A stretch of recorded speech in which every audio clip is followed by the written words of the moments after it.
Good morning, and welcome to Who Am I? Who am I? And how do I mean this question? So, there's so many ways you can ask this question, but we're asking, who am I? Who are we? Where did we come from? What are we made of? How does it work? Where are we going? What's the meaning of this? How does this universe function? How do I function? How do I get from where I am to where I more fully want to be? Maybe I am in a place where I really don't want to be. How do I get from there to where I want to be? Or maybe I'm in kind of a place where I kind of want to be, but I'd really like to be in a place where I really want to be. How do you move? How does it work? What is my design? What's my biotechnology? And where did it come from? I haven't been talking about that in the last few days. I sort of quit talking about that, but it is part of my thesis. I do believe that we are a genetically modified species. And I'm going to show you the evidence that I have come across that I think is compelling. It really doesn't matter, in a way, from my point of view, it doesn't matter whether we were or not because our function is still our function. I just think that it makes a lot of sense that we were genetically modified. It makes sense because we don't seem to be able to easily operate optimally with the world around us and with each other. We've been at this for thousands of years, and we have not easily come to the place where we understand who we are, that we are vibrational beings in a vibrational universe, and the system is binary. I don't think of it so much as duality as binary. It has characteristics that play off each other. They seem opposite, and yet they are complementary. I'm going to tell you what I mean by that. What do I mean by I am a binary being? So, at its most fundamental level, the binary that you are is we are the formless coming into form. That's at its most basic. And what do I mean by that? What do I mean when I say I am the formless coming into form? Because I mean this very specifically.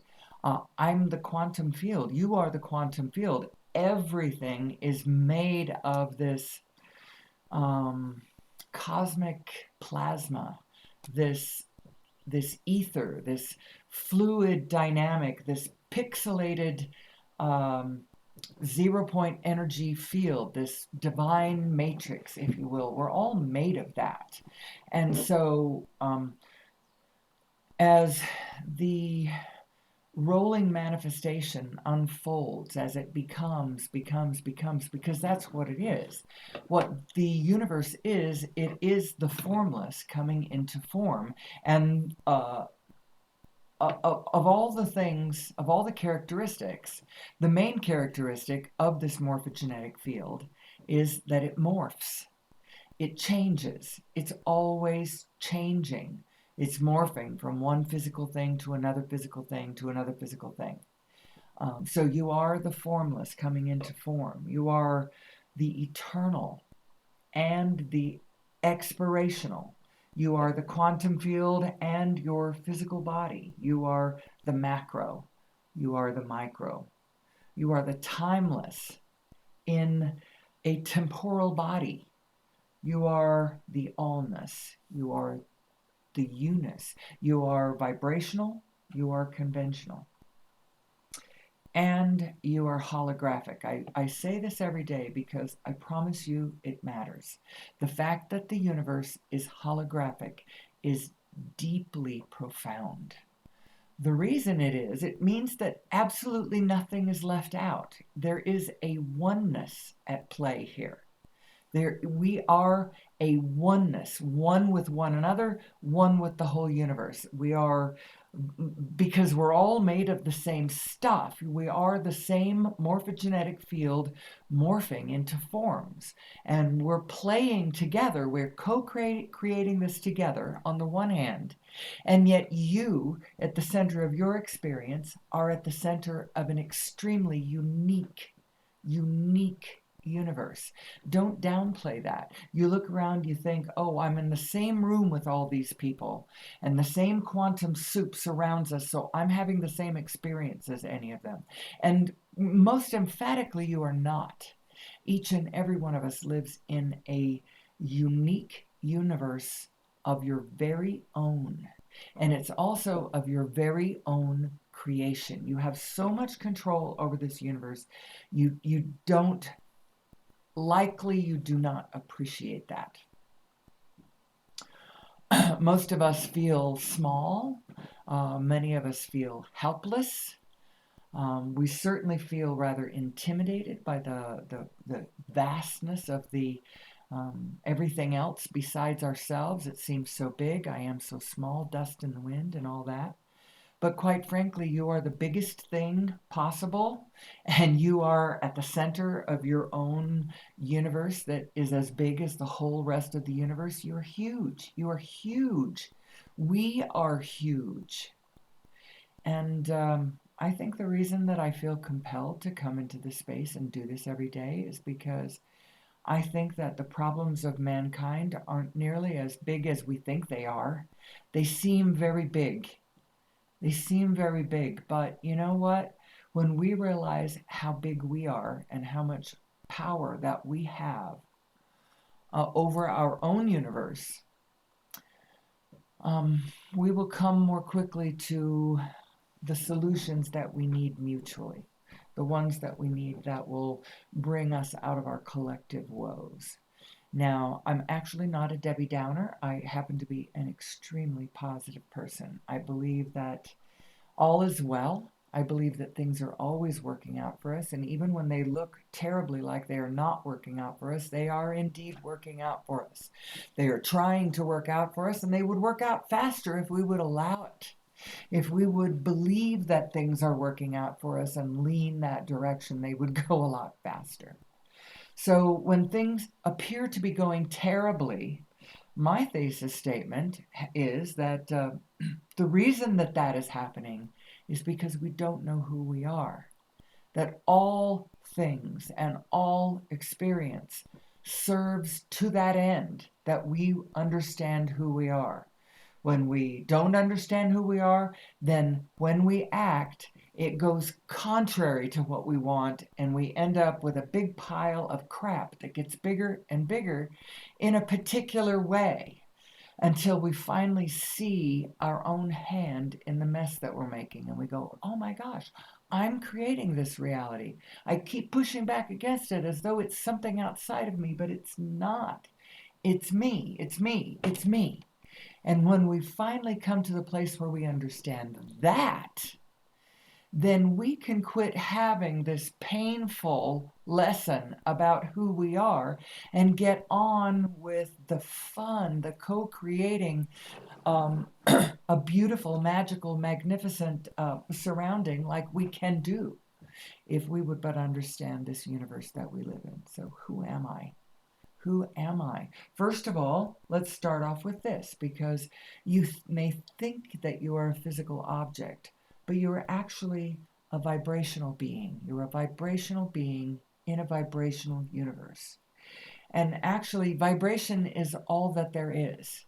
Everything is vibration. Everything that looks like a manifestation, everything that looks like an apparition, something that has appeared, something that is manifesting, it's all vibrational. It's all different elements moving in particular ways and vibrating at particular frequencies. You are a vibrational being in a vibrational universe. And remember, I went through, I said all of the ways that we are binary. I'm going to move more quickly than I have in the last few days, if you've been with me, to my favorite picture. It's also my least favorite one because I know that I really should do a better job of illustrating this point. You're a binary self. In so many ways are you binary. You are eternal. You are also expirational. You are this eternal morphogenetic field, the field itself of quantum pixelations that can morph into anything. Anything that you can imagine, anything that you can desire, you can morph into it. You can create it outside of yourself, inside of yourself, the experience of it. Anything that you want, you can have if you understand how this works. So let this illustration, now what am I looking at? This was apertures of a camera lens, and you got one wide open aperture, and then you got another one that's kind of contracted as though it's focusing in on something specific and smaller. This, you could think of this as an analogy to your two minds. Both of your minds are vibrational, by the way. Mind is vibrational. That's the way, it's an electromagnetic field of thought and whatever. Anyway, your source aspect has a mind, and your body aspect has a mind. Your body mind is thinking about all the things that you think about. This is you. This is what you have control over. This is you. But you also have this source mind that is in touch with everything else. So it knows what's happening in physicality all around you in every way. It knows what direction the wind is blowing, all the particles, which direction they're going, how fast they're going, what temperature they are. It knows how the blood is moving in your veins. It knows your thoughts. It knows your neighbor's thoughts. It knows everything because it is physically in contact with all of the physicality, this morphogenetic field, this rolling manifestation is what I call the physical world. It's a rolling manifestation, moving, moving, moving, changing all the time. Your source mind, which Abraham calls this the inner being, and I really like that nomenclature. I think the inner being is a great name for this mind of yours. Your source mind, your inner being, who is in touch with all things physical and has always been, has never lost touch of anything that's happening, knows who you are and knows who everyone around you is, who they have been, what they've been doing, like I said, what direction they're moving, what temperature, what speed, what in physicality at all times, your inner being knows everything. Now, that's what your inner being knows. What is your inner being thinking about? Well, in a way, your inner being is thinking about whatever you choose to think about. But the way your inner being is thinking about it is your inner being has its mind on what you want. You're the one setting the preferences. You're sitting in the driver's seat pointing and saying, I like this. I like this. I'd rather have this. This didn't please me so much. I would rather have this. I'd rather have this. I like this. I like this. I like this. I like this. So you actually, I said that a little bit wrong. Your inner being is never looking at what you don't like. You're the one looking at what you don't like. Your inner being is always marking your preference. Marking your preference, marking your preference, marking your preference. Exactly where it is, your preference. And then it stays right there and calls you that direction. This is how, a little bit clumsy here. I do not have the same presentation as Abraham Hicks does. We're talking about the same material. This is a universal aspect of reality. This is how it is. You have an inner being, and it is pure positive energy. It is in touch with all physicality. Abraham told me that this inner being was there, and Nassim Haramein has explained to me in his way of how it works. How is it that you can have a vibrational inner being that knows everything about the physical universe. Well, the way it works is because all the information of all the universe is everywhere. It's everywhere because the universe is holographic. It is exchanging information across scales, both microscopic and cosmically vast, at all times. Every Planck instantaneous nanosecond, all the information of all the universe is uploading, downloading, and updating now. How is it doing this? Well, as you might expect, since this is a vibrational universe, this is happening vibrationally. It's happening through this cosmic jiggle, this cosmic interference of space time as everything interacts with everything at all times. That's what source energy is. Source energy is everything interacting with everything. So it's not coming from a separate place. It's why source energy is everywhere, because that's what it is. It's this cosmic jiggle. So I claim that the universe is holographic, and occasionally I explain this a little more. Today I think I will. How do you make a conventional hologram?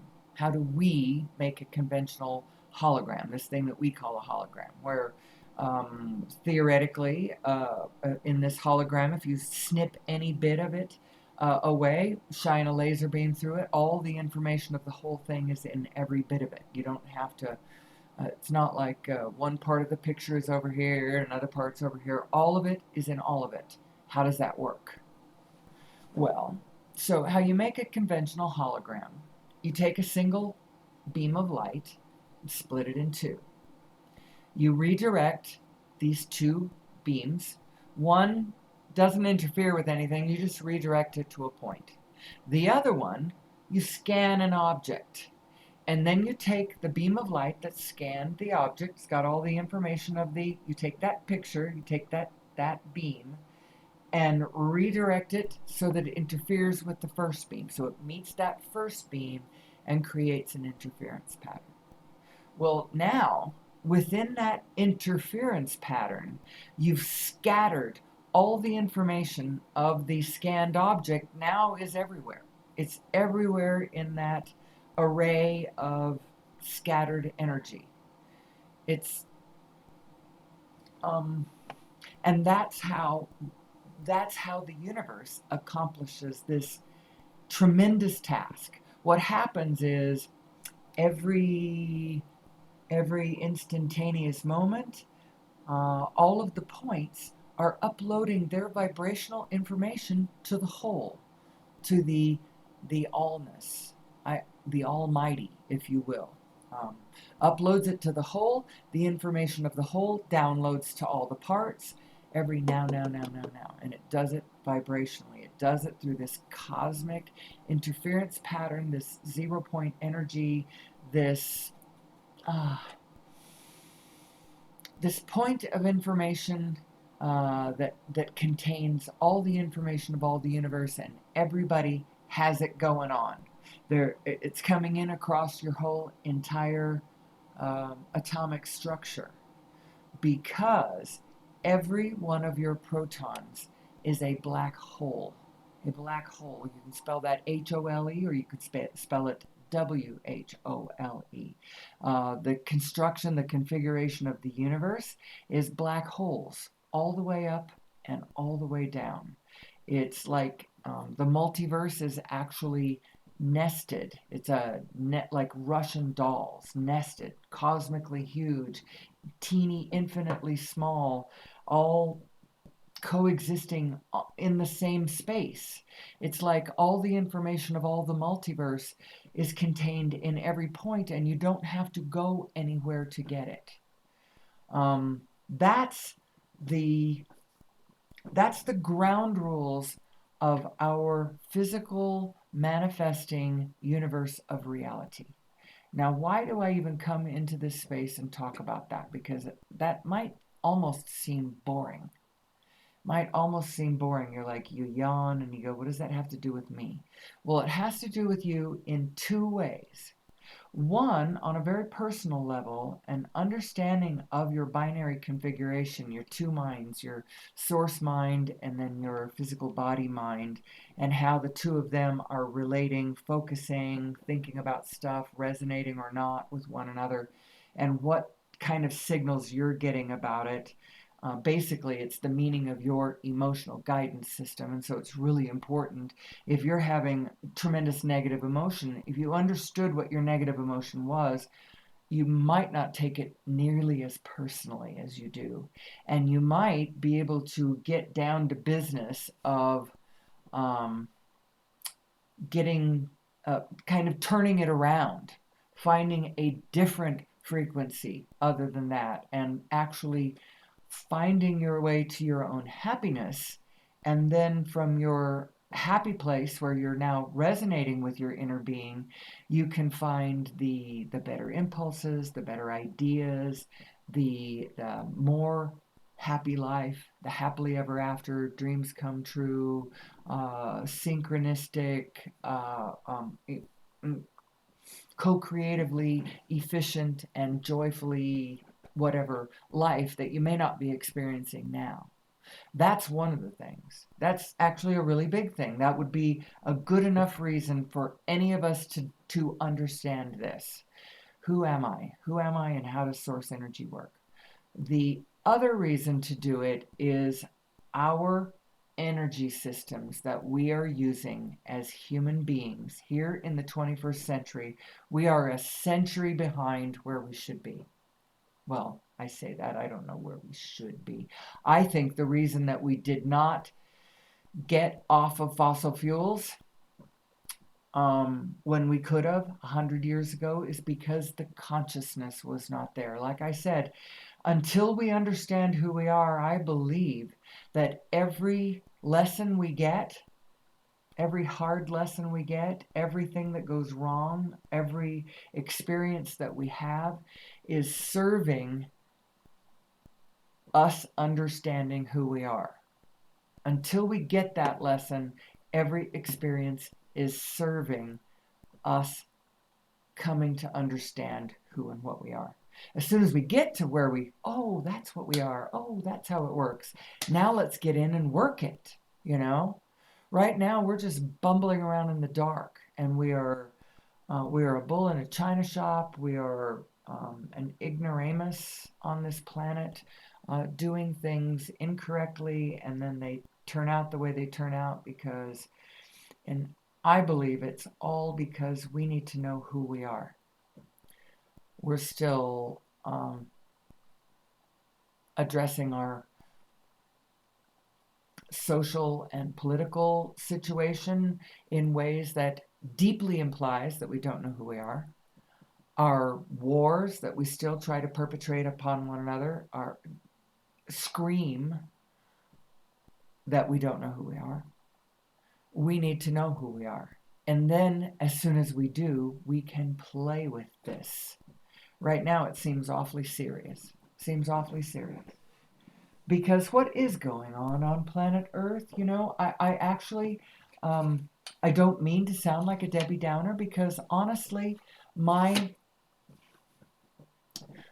end message, the bottom line, where I'm really coming from is a deep desire for us as human beings to understand what a freaking blessed situation we have been born into.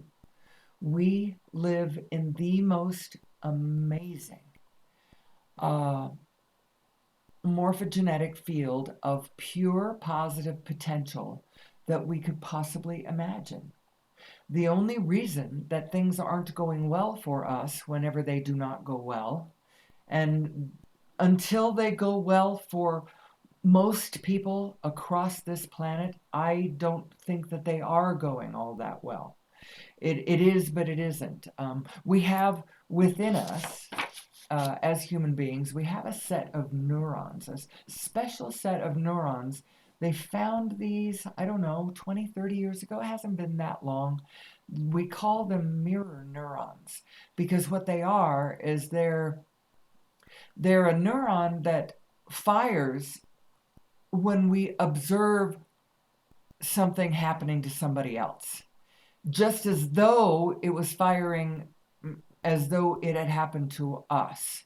It's what makes us such good armchair quarterbacks. It makes us double over when you see someone hit in the crotch. You know, it's like, ah, you can feel what happens to your neighbor. You can.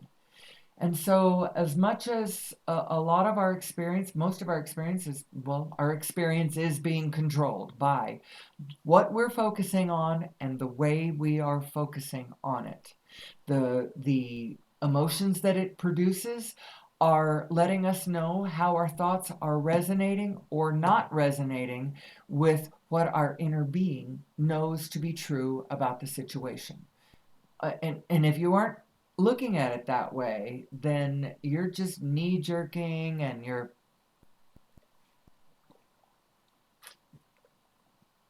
automatically responding in ways that are not necessarily the best way to go about this. So here's your emotional guidance scale.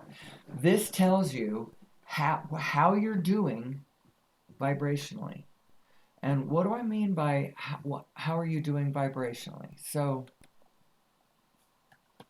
I guess I have to go back to this picture until I'm done with it. So you have your two minds. You are a binary system. And you are a binary system of minds. Your two selves have their own mind. One is your source mind. This is the one that knows everything. This is the one that knows where everything is and also knows what you want. How does it know what you want? Well, every time as you lived your life, you ran across something that you didn't like and identified something that you would prefer, your inner being marked it. Didn't mark the I don't like this, marked the part of this is what I want. It marks your desires. It holds your bliss. It marks the implicate positive of whatever negative you took because it can't take a negative. It is pure positive energy. It is pure positive vibration. It knows everything. It's in touch with all things.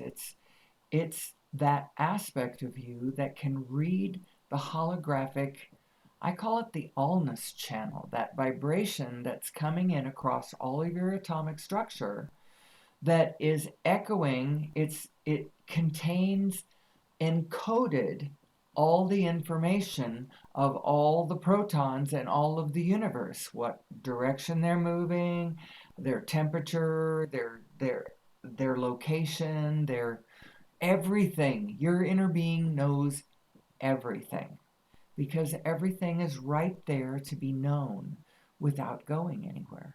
This is how your inner being, this is how God is everywhere. This is how God knows everything. And when you understand this mathematically and geometrically and in physics, when you understand it as a physical, oh, that's the way it works, now you can understand how it is that God knows everything. And by the way, God doesn't just know everything. And I don't like to call it God because people have too many, but I do like to call it the Almighty because I think that says what it really is. I also like to call it the allness.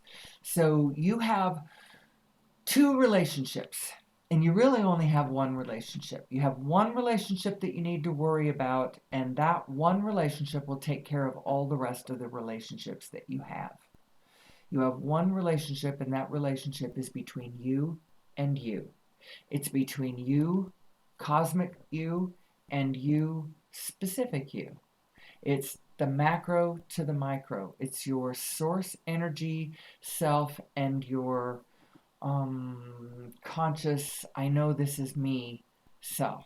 Your eternal and your expirational. Between those two beings, you are a binary system. You are designed to be a binary system. And think of your inner being as being your broader perspective. This is that aspect of you that knows the whole picture. It just knows it. Just know that you have an aspect. I think of it as an aspect of your cosmic anatomy. Maybe that you didn't even know you had because you didn't know the universe was made this way.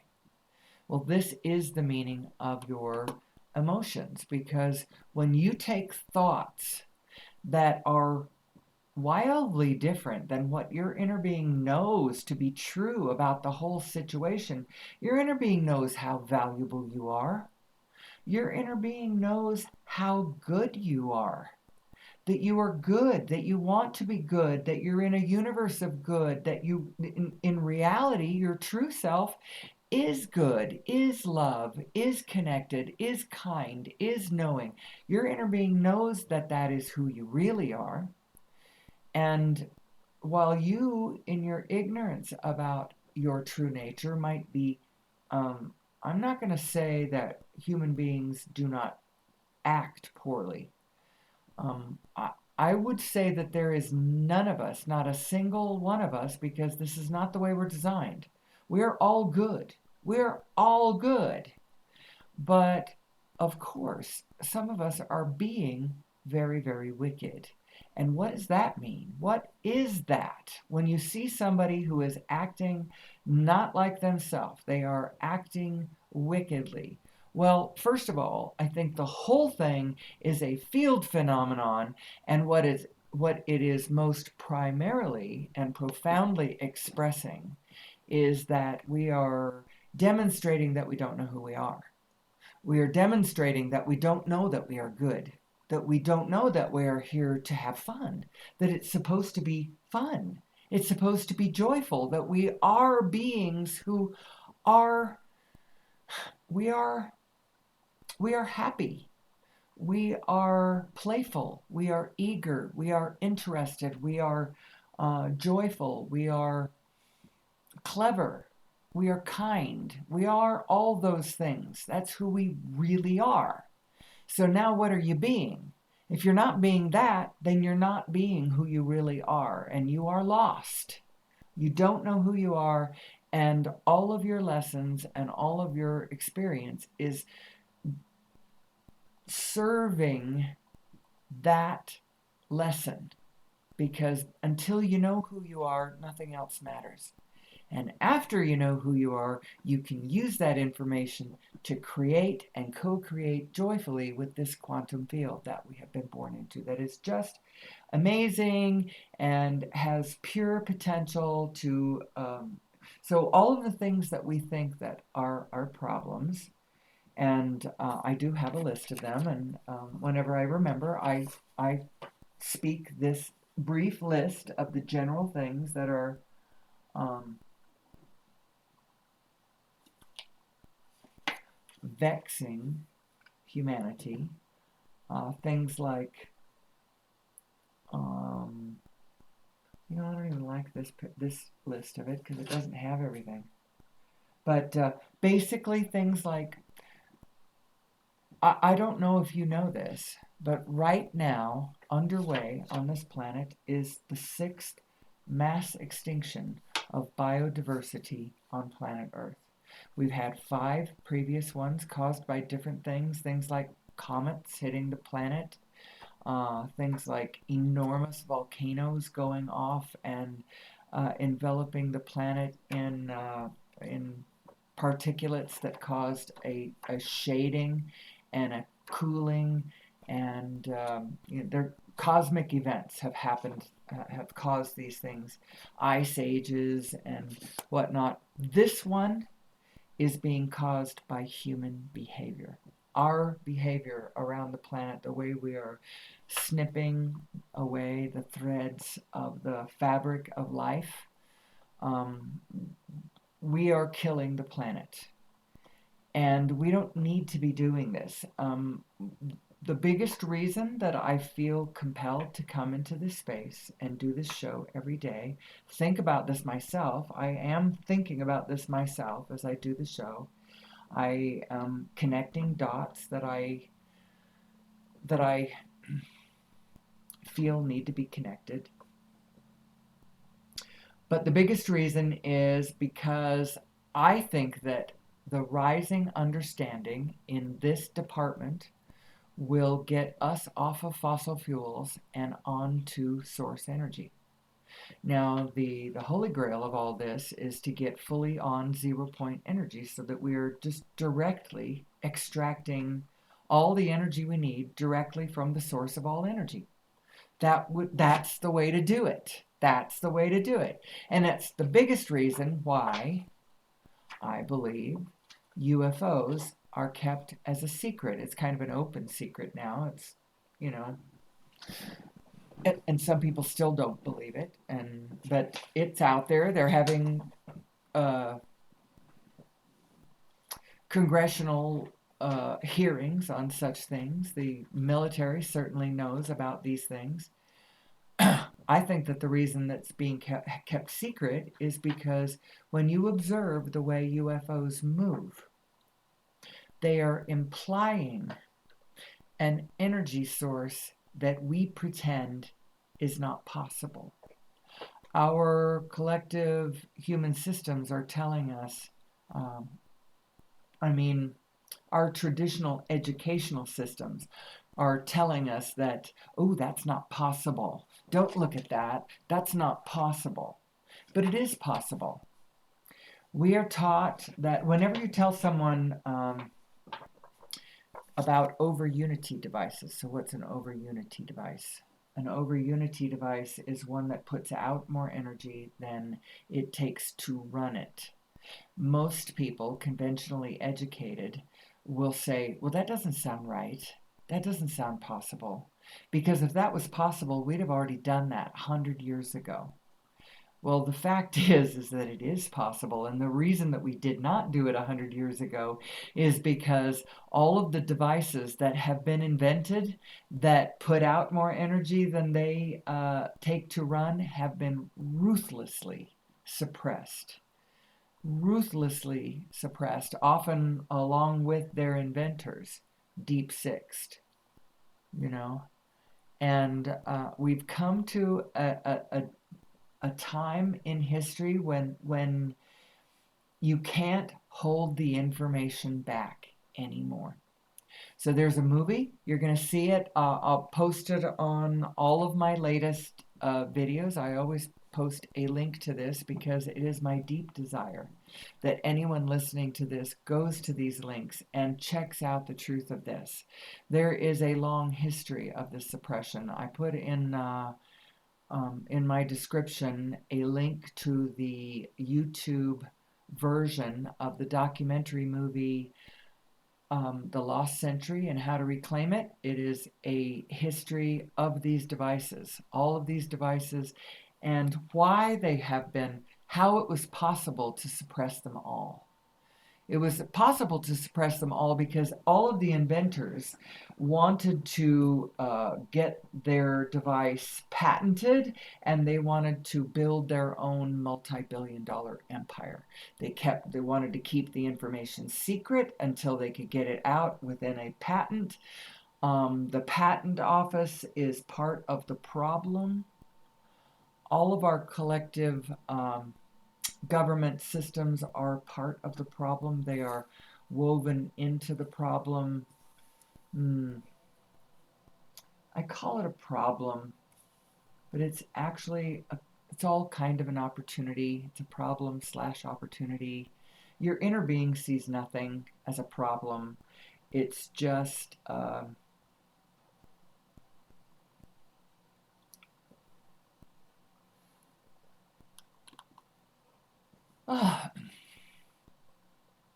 and now I don't see it so much as a problem either. The problem is that we don't know who we are. And the answer is that we understand who we are. And once we do that, then how it works, how we can create um, we just have such a magnificent future in front of us. This is the way out of the wilderness. The wilderness right now is being created by our energy systems, by our centralized energy systems. It creates our centralized political systems, which is why the authoritarian dictator becomes a problem, because there are these centralized power systems that someone can get into the center of and start acting not in the interest of the rest of the group, but only in their own selfish best interest. Now, I'm all for being selfish, but you got to be selfish in the way that you understand that the true way to serve yourself best is to find the point that serves the most. So, what I'm saying is, don't ever sacrifice your own needs and desires for that of the group. The point you're looking for is the win win win win win win win win win win point. Not the point where I sacrifice myself for the good of the rest of the group. Not that. It's where I don't sacrifice myself and I see where it is best for both me and the greatest, largest number of the rest of the group, ideally the whole rest of the everything. Oh, I did start out saying we have two relationships and only two relationships, and if you take care of these two relationships, you'll take care of everything else that you got. The first relationship, and this is really the only one you have to worry about, is between you and you, between your inner being and you. Your inner being has thoughts, they are relentlessly positive. Warning you right now. They will never, ever think any other way than joyfully, than hopefully. Actually, hope isn't nearly strong enough. There's no hope necessary because your inner being knows it's all good, knows what's really going on. You can't get your inner being down because it knows the real score, that we are a morphogenetic field that can literally become anything we want if we learn how it works and learn that the secret of it is to focus on what you want. Don't focus on what you have that you don't like, thinking that that will magically cause what you do want to. Whatever you're looking at and however you are looking at it, that's where you're going. So if you're looking at the bad and you're looking at what you don't want and you're looking at what makes you unhappy, then you are in the process of creating more and more of that same kind of landscape that's going to keep making you feel that same kind of way. That's sort of the way it's designed. So what you want to do is you want to find, you might have a moment where you experience what you don't want, but take the bounce and pivot to looking at what you do want. Now, maybe what you do want doesn't exist. What I want doesn't exist yet, and that is a world that is off fossil fuels. We need to get off fossil fuels. We can get off fossil fuels, by the way. We must get off fossil fuels because it's killing the planet. We know that it is not sustainable, and literally, when something is not sustainable, it means it will not sustain. We will all die, or things will grind to a halt at some point. It won't keep going because it's not sustainable. What we're doing is not sustainable. And I used to have a hard time looking at that because I thought that the choice was, well, you can't do anything about it. So you either look at it and see it coming, see your death coming, or don't look at it and try to enjoy yourself now. I thought that was the choice. I thought that if we were going to make the world last a little longer, the answer was austerity. Just everybody choke down your desires and hardly use any energy at all, and we can kind of make it last for another couple hundred years maybe. But the population's growing, and our ideas about what we want to do and our capabilities, what we're able to do, just expands. There's no way we're going to choke this back. There's no way we're going to get to where we want to be by austerity, by keeping people from having sex and procreating, by keeping people from wanting to be warm or bathed in light, or, powering their ingenious contraptions that they invent. People want to use power. There's going to be more and more of us using more and more power. And there's no way that fossil fuels, or even the things that we call green, like um, solar power or wind power or geothermal activity or any of that kind of stuff, none of that has the kind of density of, and it also, most of those systems are still implying things that are, they're centralized power systems still. The what is commonly thought of in the conventional world as the holy grail of green energy is fusion, atomic fusion, and nuclear fusion, clean fusion. But that still has the problem of being a very centralized power system that is still going to have geopolitical power the same way, still going to have problems with um, authoritarian psychosis, dictators and whatnot, and all of it. I think that still implies that we don't really know who we are. It doesn't. It implies that we don't know who we are as source energy. What is source energy? Now, I'm going to refer you to some other things too. I'm going to put in my description of this video a link to the movie The Lost Century and How to Reclaim It. I already told you what that was. There might be some YouTube representations of the Gaia show Quantum Revolution. Is that what it's called? Quantum Revolutions? Quantum Revelations? Quantum... It might just be Quantum Revolution. It's a Gaia show. It's right here. Quantum Revolution. It is a show of Nassim Haramein, where in 12 episodes he explains to you how unified physics actually works. What is the mathematics and the understanding that unifies the quantum world to the cosmological world? What is the Big Bang? What brings universes into being? What is the act of creation? Who are we, basically? And what it all is spin. Spin is what it is. Spin is the basic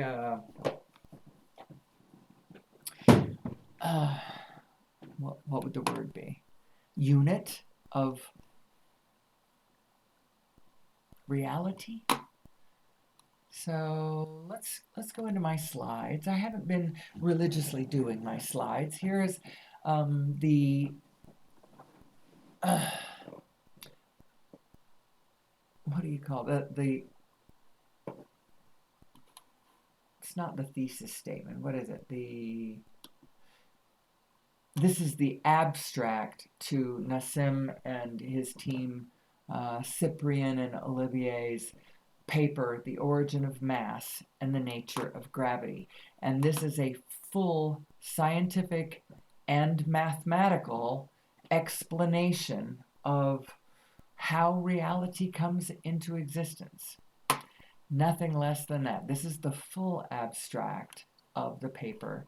And then within the description of this video on my YouTube channel, I am going to put the link to the YouTube video, the 37-minute full YouTube video that explains this damn paper. It's very, very technical.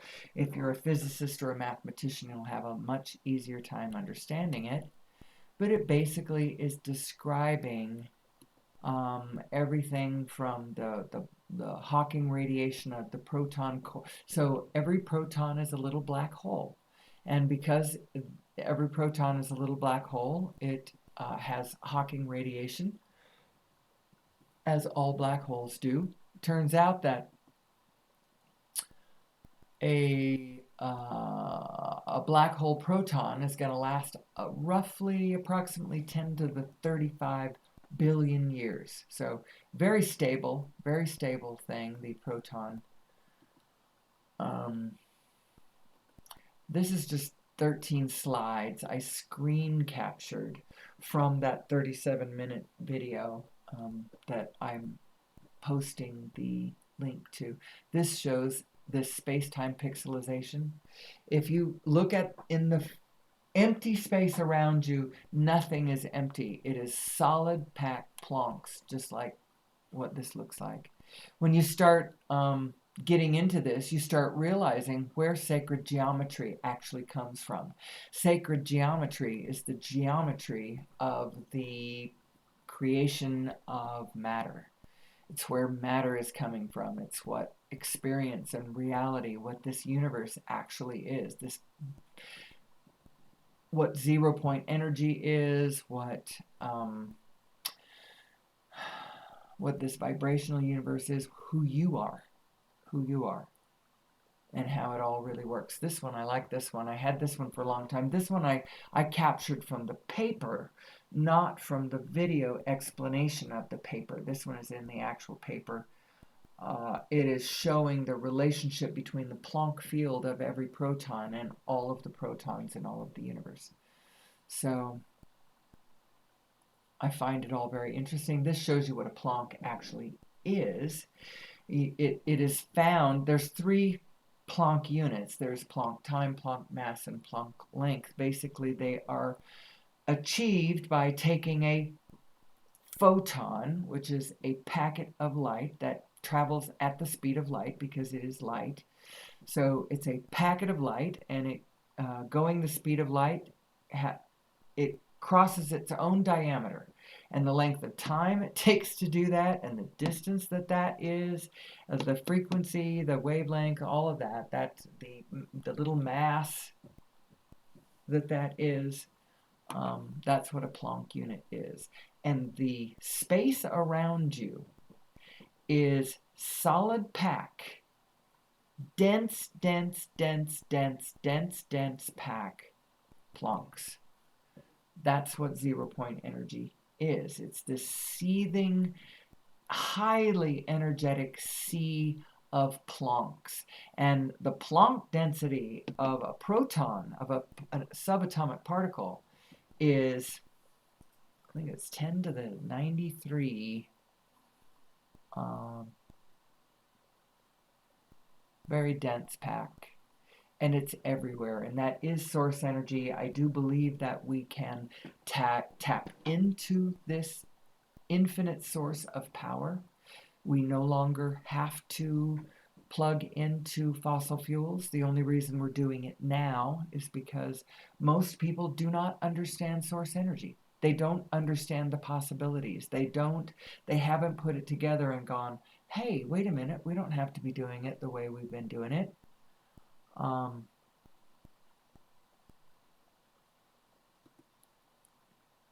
don't know where I'm going. I just want to go to rest someplace.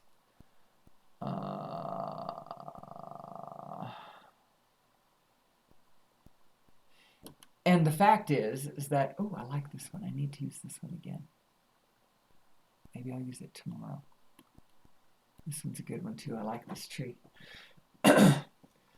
There are people who own the rights to that fossil fuel. They own real life equipment. They have real life momentum and experience and understanding about how to extract that, how to send it to market, how to refine it, how to send it off to market, how to turn it into billions of dollars of wealth that they can use to buy real things, to buy yachts and billion-dollar yachts and hundreds of millions. I'm not saying this smoothly. Learjets and private islands and all of the power, political power. We need to change our paradigm. We need to not be burning this fossil fuel anymore. And I promise you, so many things that we think of as problems that we're just stuck with will dissolve. We know how to fix every problem that mankind has right now. We have the technologies already. We already know how to do it. We know how to resequester carbon back into the ground. We don't need to worry about releasing too much carbon into the atmosphere. The only reason we do need to worry about it is our main source of energy is the main thing that's putting carbon into the atmosphere. And so if we use our technology to resequester that carbon, the energy we're using is actually putting more into the atmosphere, and we're like one step forward, two steps back. That's the problem. We know how to resequester the energy. I mean, the carbon. We just need a clean energy source to do that. We know how to desalinate ocean water. We could desalinate millions of gallons. We could rebloom the desert, and instead, every year the desert grows. And the desert grows because there are billions of people living marginal lives around this planet that don't have access to any kind of centralized energy. And so they have to cut down whatever biological materials they can find in their their paradigm of scarcity, um, and burn it to cook their food. And so they cut down what little bit of biological plant life can live around the desert, and so the desert grows. Well, we don't have to do that. We don't have to do any of that. Actually, the global warming, people talk about that. They talk about it as global warming or global climate change, and there's a great deal of argument about whether or not human beings are causing it. And probably because human beings are both causing it, they're exacerbating it, but they're not really causing the initial problem. The initial problem started because we are in the middle of a great cyclical warming event that doesn't have anything to do with us, and we can't change. But because of the way we are precariously balanced right now, using a energy source to fuel everything we do that is not sustainable, and so it literally will not be the thing that's taking us into the future because it's not sustainable. Um, that's making it more difficult for us to deal with our changing climate. And then the way we use our energy is also exacerbating the problem. And we're not just it's not just putting carbon into the atmosphere, but the way we are killing, slashing, and burning the natural ecosystems that allow the planet to survive changes. You know, the lungs of the planet is the rainforest, and we keep cutting them down to grow beef, which, by the way, we don't need to do that. Even if we want to eat lots of beef, we don't even need to do that, actually. So, my whole thesis is we need to get off fossil fuels, and I do believe that a better, deeper, clearer understanding of who we are and what source energy is going to bring us to that place. Bring us to a place where we can get off fossil fuels and we can get on source energy. If you watch the movie The Lost Century, you'll see that their vision of it is these fairly simple solid state devices. Solid state, I mean, as in no moving parts, so they don't break. You know, a small device could be in every home, and it becomes that home's own source of energy. You don't need a power grid. You don't need centralized energy that we get together and vote on how that energy is used. You can just use it however you want to, you know, whatever dreams you got going on, whatever visions you got going on. And if we collectively are at a place where we more clearly understand who we are, we will go about the things we do more gently and more mutually, not just sustainably, but mutually, um, making us mutually flourish, you know? that point where it's a win for all of us. And as I take care of my family and I grow food in a sustainable way using source energy to do it and mutually co-creating with the biofield around me, it makes the biofield around me stronger. It builds a thread in the fabric of life as opposed to cutting it, you know?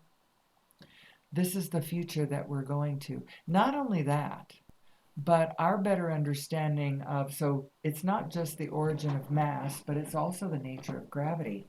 And as we understand who we are and how this source energy thing works, how spin is fundamental, there is no there is no matter without spin. Spin is baked into the cake, and it is part of the forces that create gravity, what gravity actually is.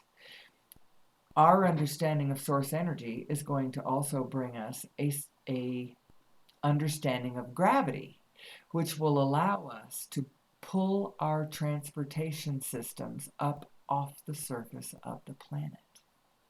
And what does that mean? That means we no longer need to coat the planet in asphalt and concrete in order to move about. Even our flying systems are going to be different. So, us focusing on, building those airports for the next century, we probably should take a step back and think about that too, because we can do this whole thing better than the way we're doing it right now. And how are we going to do that? I believe we need to understand who we are. We need to understand source energy. We need to understand who we are as source energy. We are the quantum field. And how does this quantum field work? How does this divine matrix actually work? So, again, two relationships. What are your two relationships? Well, your first relationship is obviously with your inner being, because you are living in the same body, in the same space, in the same mind with your inner being. You can't get away from your inner being, and your inner being is relentlessly positive. So that relationship is really important. How do you mind this relationship? You've got to care how you feel. You've got to want to feel good. You've got to believe that feeling good is your natural state. That you're not designed to scan the world, and if things look bad, now you feel bad. That's the optimal way to work. You're just a reflection of things going on around you, because that's not what it is. Um, it's part of the equation, but it's not the whole equation. How you're actually designed, you are an eternal being who is here to feel good. And you're meant to point and prefer and focus on the preferred. Notice what is not preferred and then focus upon what is preferred. That's the way you're meant to be. When you do that, you feel good. As you focus on what's preferred, you resonate with your inner being who is also focusing on the preferred. In other words, when you scan the world and notice a problem, that's your step one moment. Step one, contrast causes you to ask. Ask for more, ask for better, ask for a preference, ask for a solution. Source answers. Step two, source answers. How did source do that? Source did it vibrationally. How did it do that? It marked your preference and holds it in vibration. Now what's your job? Your job is to allow the solution to come into being. Don't keep staring at the problem saying, there's a problem, it's terrible, I don't like it, it hurts, I don't like it, look at that. That's not what you're supposed to do. You take the hit, you feel that thing that you don't like, and now move on. What are you moving on to? Well, imagining what you would prefer.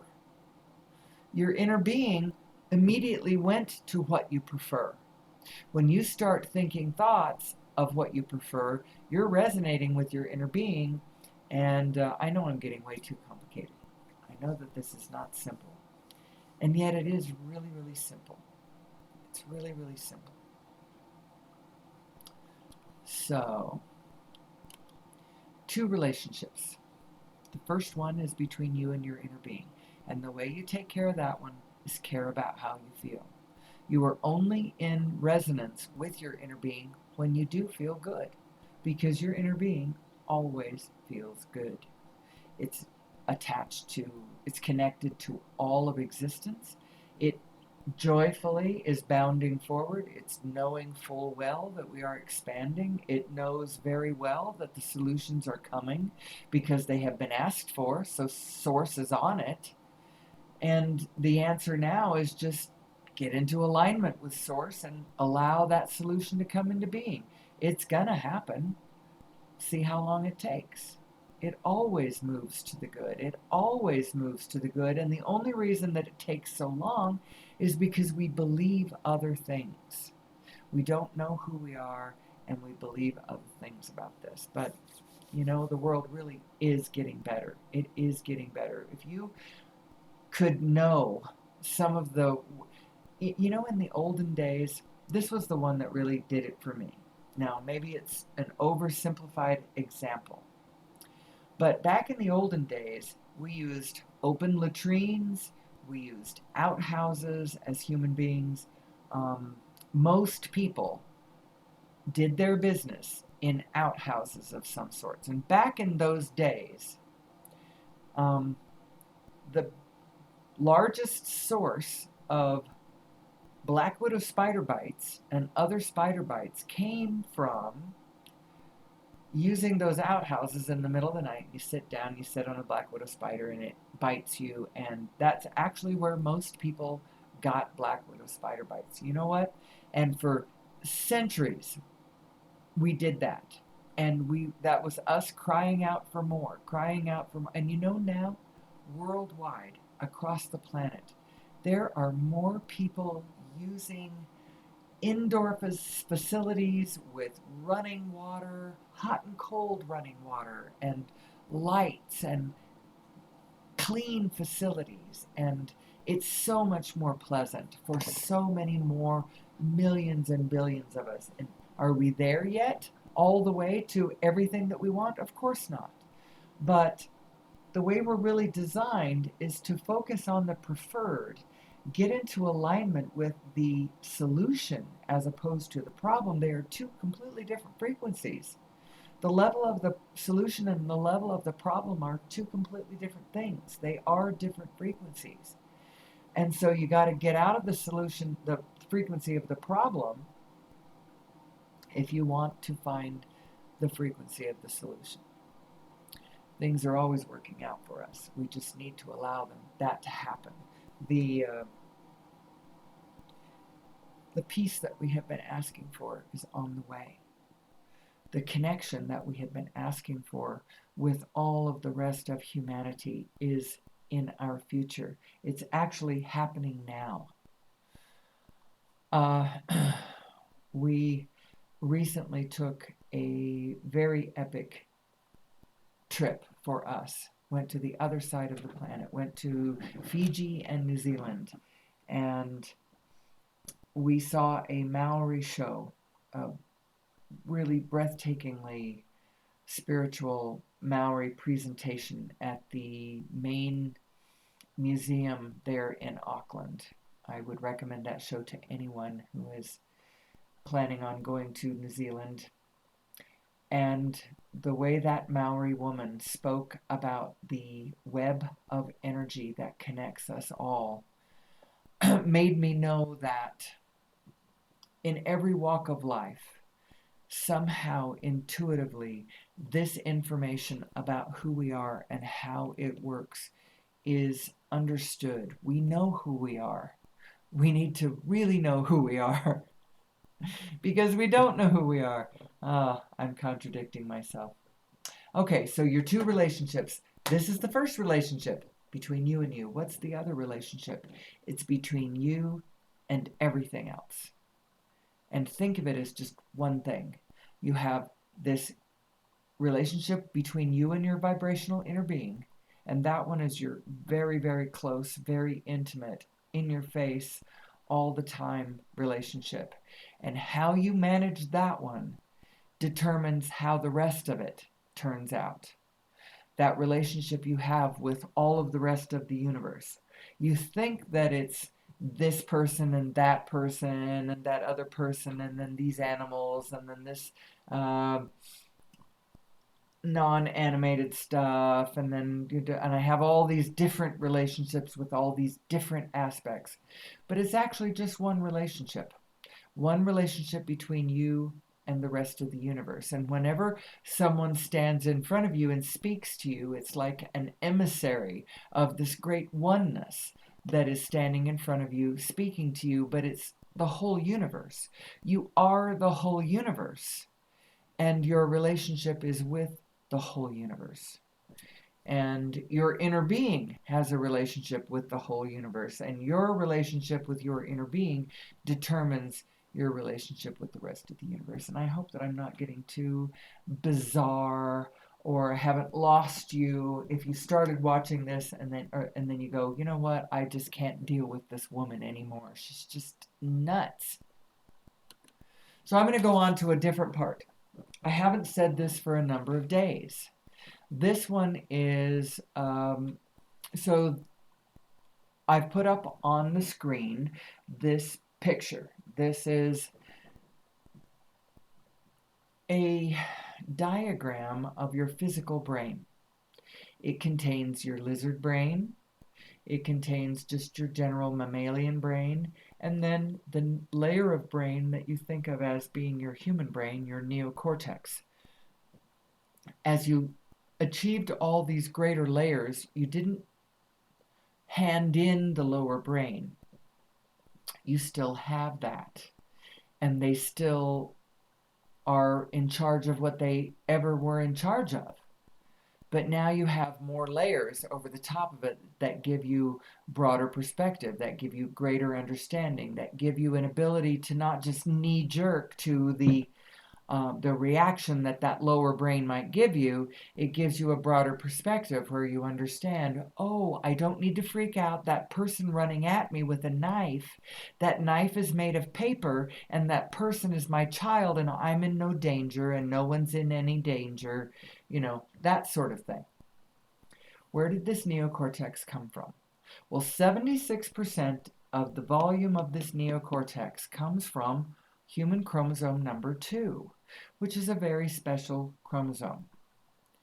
It's a chromosome that turns out is a fused chromosome. It's two other chromosomes fused together.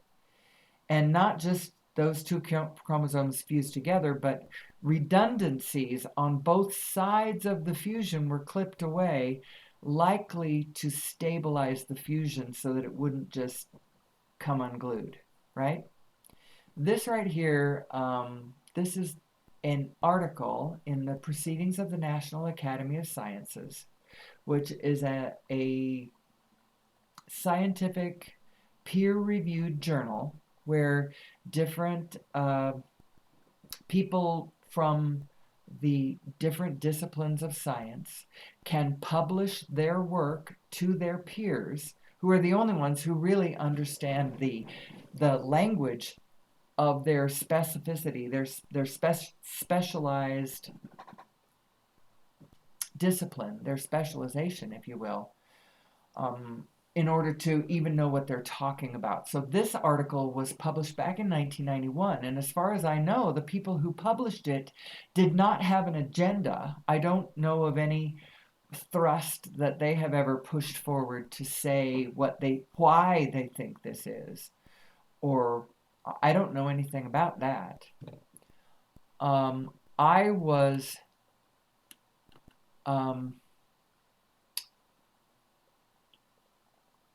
directed. That's not really quite the right word. I became cognizant of this through Greg Braden, who talks about it in his presentations. He doesn't talk about it real baldly. He talks about it fairly coyly. He doesn't bald-faced say what this is saying, Basically, this is the full abstract from this article. You can see here where it was. It was published October 15th, 1991. You can see what pages this is, but I couldn't, it was hard for me to look up this by page. I had to look at this article by article by article. It's the 40th article in, is what this one is. And the full abstract says, we conclude that the stuff that we are looking at, the arrangement of these and sequences of these arrays of telomeric repeat and the cosmic blah blah blah, allelic genomic cosmids from human blah, blah, blah. This stuff that we're looking at, what we are saying, we conclude that it's the relic of an ancient telomere to telomere fusion and marks the point at which two ancestral ape chromosomes fused to give rise to human chromosome number 2. So before the fusion, they were ape chromosomes. They were, and the characteristics that they were displaying were of an ape hominid of some sort. But they fused telomere to telomere, redundancies on both sides of the equation were clipped away, stabilized the fusion, gave rise to human chromosome number 2, and by the way, is responsible for this neocortex volume. It actually makes us human. This, and when would this have happened? This fusion would have happened some 200,000 years ago, give or take some millennia. It's whenever anatomically modern humans appeared on planet Earth. We used to call him Cro-Magnon man. Don't call him Cro-Magnon man anymore. But so this is why I believe that human beings were genetically modified. Now, beyond this piece of information, I can't prove it, but it does make sense to me because we don't seem to know who we are and we don't seem to know how to live on planet Earth. And it makes sense that if somebody tweaked us, tweaked our genome a bit, tweaked us genetically, and leaped us forward from where we were to where we are now, it would make sense that, while so many traditions around the planet do have stories of a creation myth, they don't talk about it as happening over eons and eons and eons of time. They talk about us being created, and then we just have been saying, oh, that must be a metaphor for incremental Darwinian, excruciatingly long and random evolutionary processes. I actually think that those kind of processes do exist. I don't think they're random anymore. I think that they are driven on the outside from the inside, the desire of the being involved. Their desire has an input quality to what is asked for and what incrementally evolves. Now, with human beings, we happen to have the ability to make enormous leaps in our evolution because of the way our mind is, the way our mind is designed. We don't have to do it quite so incrementally, but you can even imagine how this would work, with other things. You have a primordial forest, for instance, and you have some beings within the forest, and there's some things that they have and some things that they would prefer. The snail snailing around on the bottom doesn't have exactly the brand of algae that it wants. The vibration of the algae that's there is good and sustaining, but it could be better. And so it wants something different. And so the algae changes at the same time that the snail changes. Everything is kind of morphing. Because, let's face it, we are an infinitely creative morphogenetic field. That's what we are. I am this, and the environment that I am around is also this, and we are co-creating this beautiful life existence into place. And if we would understand how it works, we could do a better job in morphing it, co-creating the world that would be the win-win-win-win for all of us. So I'm going to go to another thing that I haven't spoken about for a few days. This one has to do with, these are cymatic patterns. Cymatic patterns, spelled C-Y-M-A-T-I-C, cymatic patterns. And this goes to the fact that the universe is vibrational. The universe is vibrational, and how do I even conceive of that? How do I understand that my feelings are sensing the physicality, the feeling of it before it comes into being? How is that even possible? How is the universe vibrational? Cymatics is the study of the relationship between form and vibration. It was pioneered by a man named Hans Jenny, and I'm going to show you some more of the way he did it. This right here is some sort of digital device where you're piping a vibration through this digital device, and it's producing these beautiful patterns. Every vibration produces a different pattern.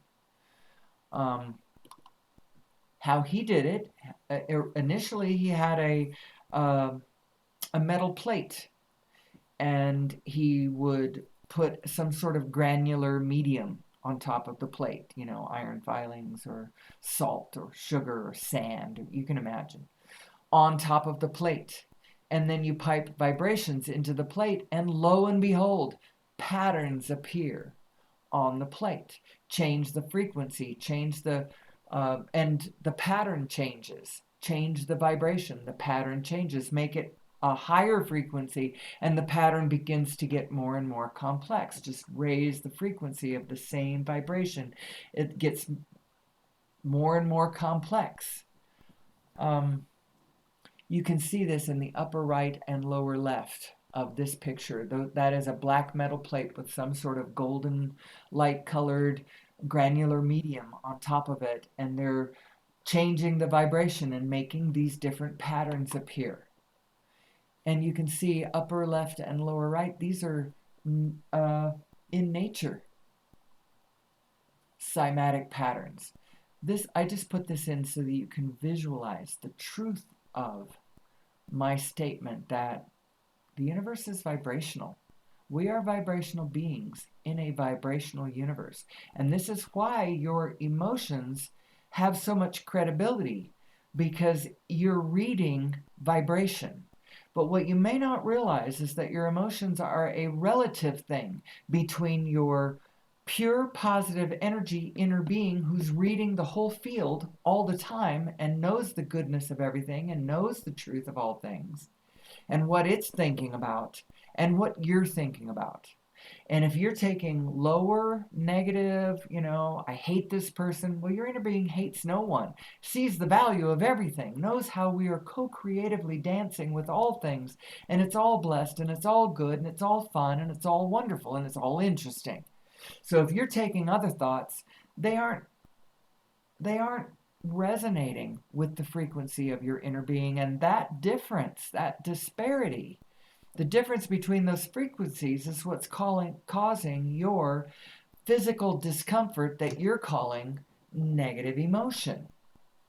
Your negative emotion is not what you think it is. It's not just a bald-faced read on a materiality. So it's not just, I see that, I don't like it, I have negative emotion. If you want me to have a positive emotion, that condition needs to change.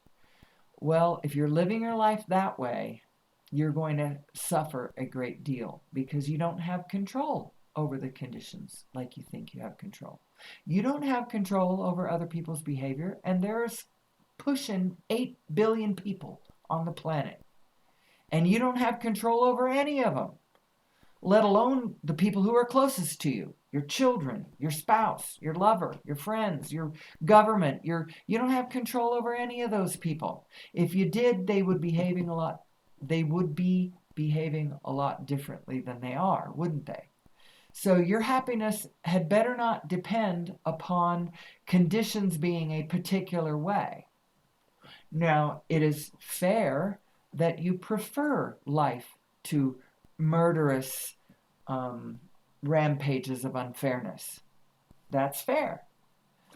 But the behavior of others, you can't control it, so your happiness better not depend on it.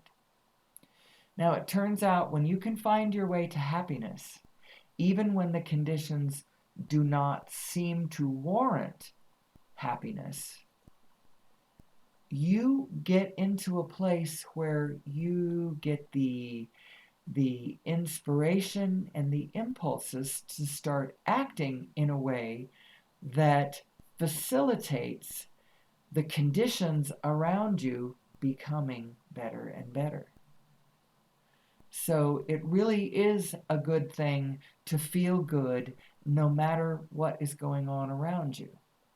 But that's hard to do unless you understand the full setup. Who you are eternally, who you are really. You are the quantum field. You are this divine matrix that everything is made of. And you are good, and you are joy, and you are light, and you are connected to all things. And I don't care how bad you are being. I don't care how wicked you are being. Your true nature is that. And so if you're being wicked and you're having a terrible life and you're misbehaving and you're not happy and all of those things, it all has to do with you not being in resonance with your inner being. It's you not knowing who you are. It's not knowing what's really going on. Which brings me to this one. This one is the 5 kleshas. They are from Buddhist philosophy, and they are considered to be the root cause of all suffering. And how does this relate to what we've been talking about? Not knowing what's real. Funny. Grasping and clinging to the unreal. All of these things are causes of suffering. Being afraid of the unreal and recoiling from it. Identifying with an imaginary self. And then your consequential fear of death, which you don't need to fear death. Because who you really are is the quantum field. And what that field is doing is morphing into more and more and better and more and more. And you can morph into anything that you desire, you can be. Anything that you believe and desire and focus on and feel, you can move yourself in the direction of that. There is nothing to be afraid of. You will never die. There is no death in this quantum field. But there is things that are, winking in and out of temporary existence. Like I said, you are let's see, what is my little list? My macro and micro and my form and formless, vibrational, conventional, your allness, your you-ness, all of that stuff. You are the eternal, and you are the expirational. So here in this klesha it says identifying with an imaginary self. I think what that means there is you identifying with your expirational self, which I think you still are. You are your expirational self, but you're not just your expirational self. Who you really are is this miraculous field, this morphogenetic field that can become anything. It runs on particular rules of momentum, and so the law of attraction says that which is like unto itself is drawn. And that's one of the rules that it works on. But so when you identify with your temporary self and ignore the fact that you are this eternal self, that causes suffering, and that also causes fear of death. And grasping and clinging to the unreal. You're grasping and clinging at the apparition without realizing that the reality of it is the morphogenetic field that underlies it, that is actually who you are, this vibrational self. So, have I said it? I think I've covered my whole thesis statement, which has to do with, I believe that our better understanding of this brings us individually to more effective, fun, um, satisfying lives. That Abraham tells us that the only satisfaction comes from identifying a desire and then moving in the direction of that desire. That ultimately, that's what it boils down to.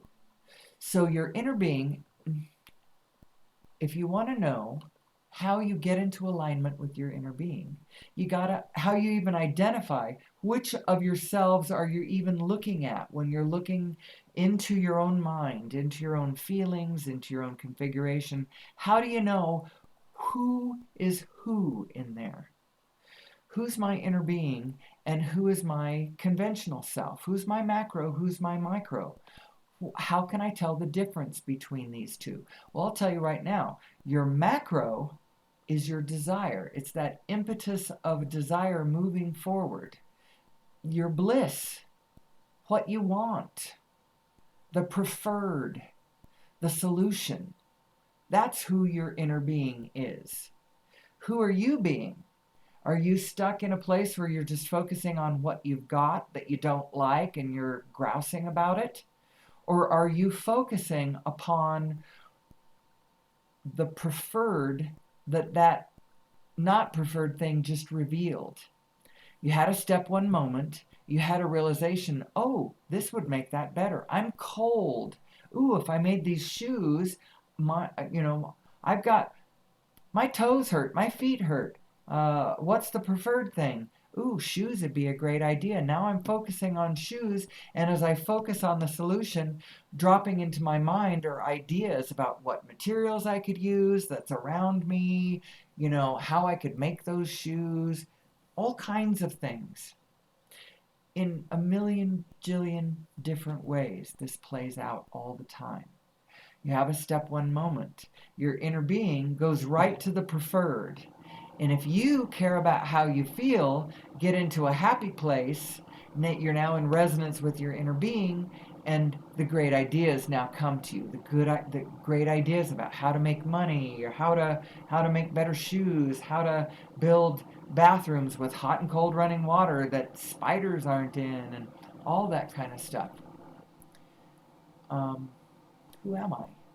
It all boils down to who am I? And I believe that our better understanding of who we are, where we came from, where we're going, how it works, uh, in reference to source energy, will make us individually happier and collectively will take us to that place where we get off of fossil fuels and we get onto source energy itself to literally power our dreams, power our ideas, power our civilization. And not only that, it's going to lead us to conquering gravity, which is going to change everything. We have so many fun things to play with in this next century to come. We don't have to worry all the time about all the things we have to worry about because honestly, this is the path out of the wilderness for us. I believe that. I believe it with all of my heart. And I hope that I said something today that maybe somebody resonated with.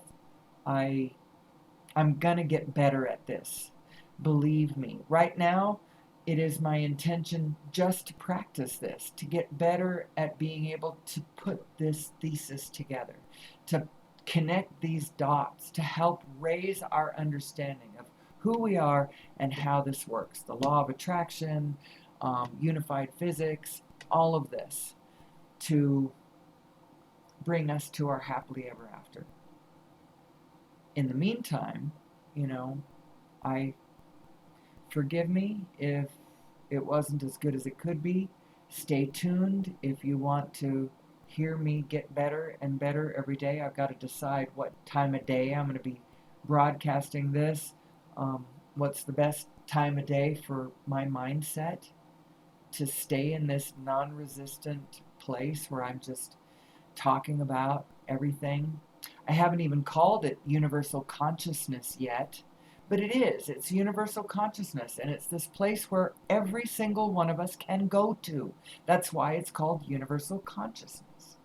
But when you're raised with, superstitious ideas about your nature and the nature of the universe, when you stumble into universal consciousness, you somehow mistakenly imagine that you're the only one there. But you aren't the only one there. We're all there. We're all there. And so I'm going to leave you now with a final thought. And my final thought is this: we do all create our own reality. Each and every one of us is living in our very own unique universe. We all create our own reality within this common reality that we are all co-creating. It's both our own separate universe, and then add them all together, and it's the whole thing. So we all create our own unique universe within this one common one that we all share. We are dreaming this into place right now. We're more nightmaring it into place. We need to understand how it works so that we can dream it into place, make our dreams come true, our happily ever after. And until then, until next time, may the source be with you. Sorry if that's corny, but that's the truth. Amen.